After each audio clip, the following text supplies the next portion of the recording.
Hello everyone, this is Suneve, and I'm coming to you with Rose Petals, an Eyeless Jack Reader by Afflicted-Alibis.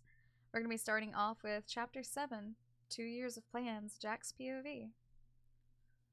Jack stepped out past the tree, following his path up to the spot Jeff instructed him to meet him at. His mind lingered on what just happened back at your place. He had lingered at the window for a second too long, and now he was facing the consequences of it. He did not usually stalk you during the day, but he chose to today to mark out your possible whereabouts. He now had the home of Nadia and Melina thanks to it. He only hoped your sister did not get enough of a view of him to describe him to the police, and that you would not put enough pieces together to realize it was him. The sadistic killer was already there waiting for him. "You're fucking late," Jeff griped. "What the fuck were you doing?" "The usual," Jack said. Jeff scoffed, leaning off the tree he had been against. "Well, are you ready or what?" Hopefully their pressing matters would take his mind off of what happened at your house." "Good, because I'm fucking tired of standing here." They started their trip back toward the neighborhood, approaching a random house with its lights off. Jeff took the lead as he usually did, breaking into the home and being the first to sneak into the rooms of their unsuspecting victims, weapons ready at hand. Jeff clasped his hand over the sleeping man's mouth and slit his throat as Jack waited off to the side.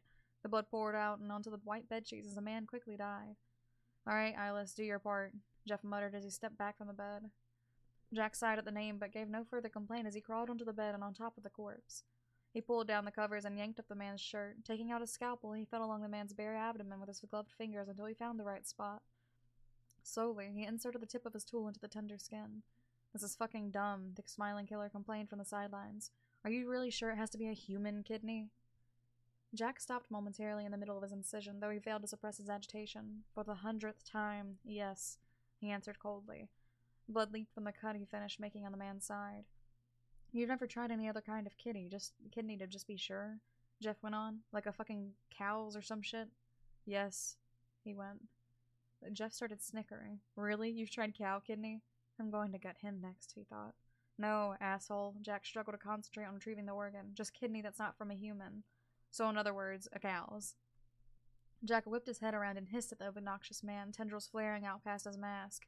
Jeff put his hands up, cringing. "Okay, Jesus, put that nasty shit away, you ugly fuck. Jeez." Leaving his killing partner be, Jack finished retrieving both of the kidneys from the man. He ate one and stored the other in a container he carried in the large brown bag strapped over his shoulder. They repeated the process with the rest of the people in the house, and Jeff killing them and Jack stealing their kidneys, all save for one. The last person in the house was kept alive, and Jeff knocked them unconscious. Jeff slung the woman over his shoulder and they left the house. They made their way in the direction of their hideout, Jack keeping up by following the sound of Jeff as he walked. "Seriously, we're gonna have to take a night to collect as many of those things as possible and stockpile them for you. We can't keep leaving a fucking trail behind for the damn pigs to keep following," Jeff said, irritated as usual. As much as Jack did not want to speak about it, or speak at all, he knew the man was most likely right. He said. "It's difficult enough having to constantly be on the run from that faceless bastard, let alone the goddamn cops," Jeff went on, adjusting his hold on their victim. Jack shoved his hands into his hoodie pockets. His thoughts returned to you. They only had so much time left in this neighborhood before they had to keep moving, which meant he would have to leave his little pet project with you behind. The thought bothered him. It was annoying enough being back in his hometown of all places, too, but at least he had managed to avoid his old college so far. "We should give ourselves another week before we go," the eyeless man suggested. It was a few days longer than they usually stayed in one location, but he was willing to risk giving it a shot, especially if it meant he had more time to spend on you. Jeff snorted. "Fuck that. That thing's proxies are everywhere here." Jack shuddered, remembering what happened to him years ago. Perhaps there was some irony to the idea of being caught by the faces being in the same place he was introduced to. "We need to give ourselves more time if we're actually going to make progress," he argued. "Otherwise we'll be stuck running until we die." His partner grumbled something to himself before he replied. "Jesus Christ, fine, another week." The woman slung over his shoulder shifted, groaning. Jeff slowed. "Oh, for fuck's sake," he spat. The killer stopped and flung her off his shoulder in one smooth motion, throwing her violently to the ground. She yelped in her half-conscious state, but could do no more before Jeff had stomped and kicked her head until she was out cold again. Jack listened as Jeff had no longer bothered to pick her up again, instead cursing under his breath and picking up the woman's legs, dragging her across the ground from there. The eyeless man kept her silent as he followed the angry killer the rest of the way to their hideout. The door to their hideout gave its usual creak as Jack opened the door, Jeff taking their victim inside. Once in, the smiling killer finally picked her all the way up from the floor and left the room to lock her up. Jack shut the door and left for the kitchen. He reached for the refrigerator and pulling the door open. It was lighter than usual it was. He sighed. They were running out of food. Normal food for Jeff, at least. Which meant they would need to go and steal some soon. His killing partner ate a lot, and Jack wasn't sure where this guy put it all. Jack reached out for an empty jar and took it out, unscrewing the lid as he set it down on the cluttered counter. He may not have been able to see, but he knew their hideout was not in the best condition, though neither of them could be bothered to clean it up much. It wasn't as if they planned to settle down or anything. Taking the kidneys out of his bag, he stuffed them into the jar and put the lid back on. Once he had the jar back in the fridge, he left the kitchen, going through 2 more rooms until he entered what he thought was once used as an office. He took a seat at the old wooden desk, which was about as cluttered as a kitchen counter, though instead of food, containers, and dirty dishes, it was a bunch of books, folders, and papers. Jeff's footsteps were heard several seconds before he could even reach the room, stopping at the doorway. "Bitch is chained," he said, running a hand through his hair. He approached Jack, stopping beside him. "Get the fuck up." "My feet are tired," Jack said. A growl emitted from Jeff, and he shoved Jack out of his seat. The eyeless man barely managed to catch himself on the floor, the smiling killer plopping down where he just was, cursing to himself. Jack got back onto his feet, used to the foul behavior of the other man. It was no less annoying than it was when they first met, but there had been no choice but to learn to live with it, even if he wanted to punch a hole through Jeff's head sometimes, like he had at that very moment. Jeff leaned over the desk, taking up one of the yellow-tinged papers. "I fucking hate that I have to be the one to read this shit," he muttered. Jack wished he had eyes to roll. He shoved his hands in his pockets as he moved to find another place to sit. "Well, until you can find an occult book in Braille, you're stuck with it." "Yeah, no shit, dumbass," the killer spat back. Jack sat down in a nearby chair, looking over at him. He could not keep ignoring it and brushing it off as Jeff being Jeff. This was crankier than normal. "Are you okay?" he asked. It didn't require sight to know Jeff was shooting him a disgusted look over his shoulder. "Fuck, are you?" "The fuck kind of question is that?" Jeff said. The eyeless man lowered his head, heart rate picking up. "Talking to you is nice, especially compared to a deranged killer. You're just being more of an asshole than usual is all." Panic jolted through Jack's heart as the sound of the chair legs scraping against the wooden floor, him immediately regretting his choice of words. Footsteps stomped over to him, and Jeff was on him, swiping his hoodie and getting in the eyeless man's face. "Aw, what? Am I hurting your fucking feelings, Jack?" The smiling killer sneered. "Should we take away time from figuring out how to kill the fucking thing that wants our necks so we can sit down and have a nice therapy session about how fucking sensitive you are?" Jeff said.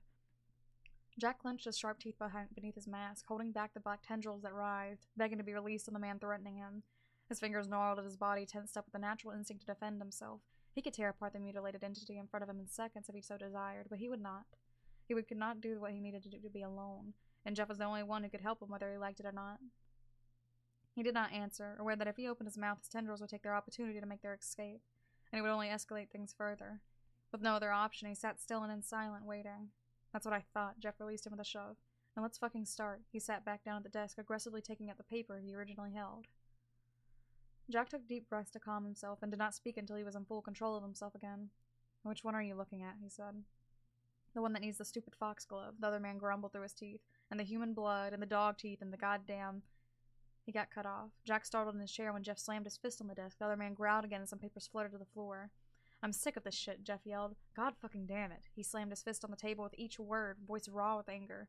"I've been doing this for 2 fucking years and we've gotten nowhere." Papers scattered wildly, flinging across the room. A book was rattled off the desk, slamming on the floor, and the smiling man's breathing was loud and heavy. "This isn't going to fucking work. None of the other ones will. These last few fucking ones won't." A tiredness crept into Jack as he sat there, listening to the rage of the unstable man.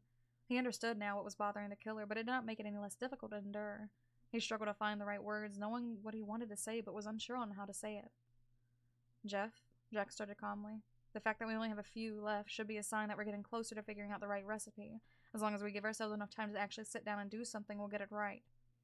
"Shut the fuck up," Jeff snapped. "Or should I actually come over there and beat the shit out of you this time?" The threat did not faze Jack. "We won't be running from it forever," he continued. "It doesn't know where we are yet. All it takes is it knowing we're at this town. This town. It chased us back to your hometown for a fucking reason. And what reason is that?" Movement at the desk, most likely Jeff turning to snarl at him. "Fuck am I supposed to know?" "Then you don't know that for sure," Jack said. "Am I the only one who's thinking here? The proxy damaged your fucking brain the other day?" Jack chose his words carefully, knowing that it only took one wrong utterance for him to blow up again. "It's always been predictable. The only thing we know is that it wants me, and it wants to kill you, and that it will stop at no end until it gets what it wants. We can't count on anything." "Fuck you," Jeff said, but there was no light left in the man at that point. Jack picked up everything that had fallen on the floor, and they continued to go over everything they had still had as an option. They went over the ingredients for various recipes, slowly narrowing down them more and more. They went over more folklore pertaining to the thing and past methods used in an attempt to kill the creature and information about it. They thought up different ways to apply everything they knew and plans to lure it out in a way that would allow them to get close enough to strike. Once they were tired of planning, Jeff went to sleep, and Jack made his way to the room where the woman was chained up. Silently, he entered the room where the woman they kidnapped was chained. She had since awoken again, and thrashed and begged to be let go as soon as he entered the room. Jack ignored her pleas as he prepared his operating table and tools. He carefully unchained her and dragged her over to the table, passively listening to her cries as she struggled against him. If he was lucky, everything would be all over soon, and this would be the last time he had to do this. That is the end of that chapter. Let me know what you guys think about that. The chapter after that one is Chapter 8, The Gray Thing. I will see you guys in the next video. Until next time, bye-bye!